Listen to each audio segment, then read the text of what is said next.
到江油来，如果不品尝一下江油肥肠，算是白来了。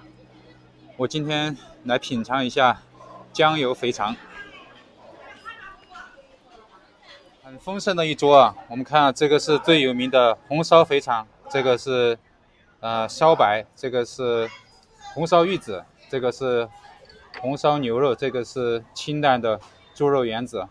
其实说是那个江油肥肠很有名，但是我们在菜单上只看到有红烧肥肠，还有卤肥肠，还有一个粉蒸肥肠，其实菜单并不多啊。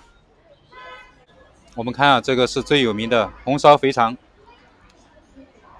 色香味俱全，非常棒啊！这种油油的感觉就是川菜的特色。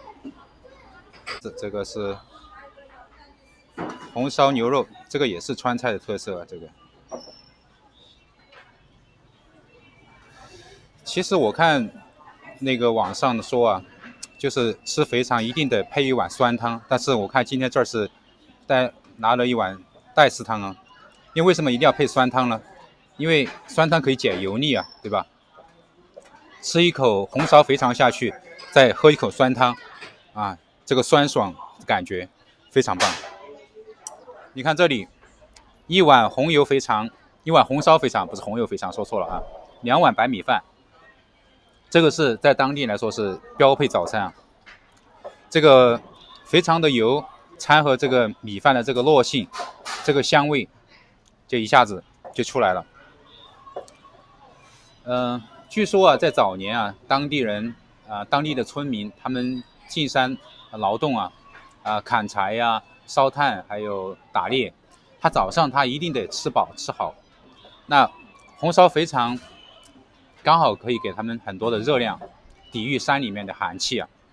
相反，他们中午饭吃的很简单，就吃一点自带的干粮，喝一点山里面的山泉水就可以了。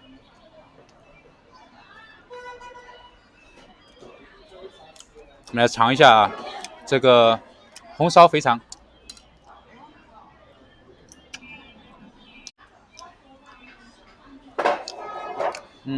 非常有嚼劲啊。我想这种地方美食，肥肠在当地为什么这么流行？和那个重庆的码头工人当年在码头上吃火锅是一样的，就是因为便宜好吃，吃了身上暖和啊，有力气干活，对不对？但是现在按这个猪肉的价格，这个肥肠肯定不便宜了。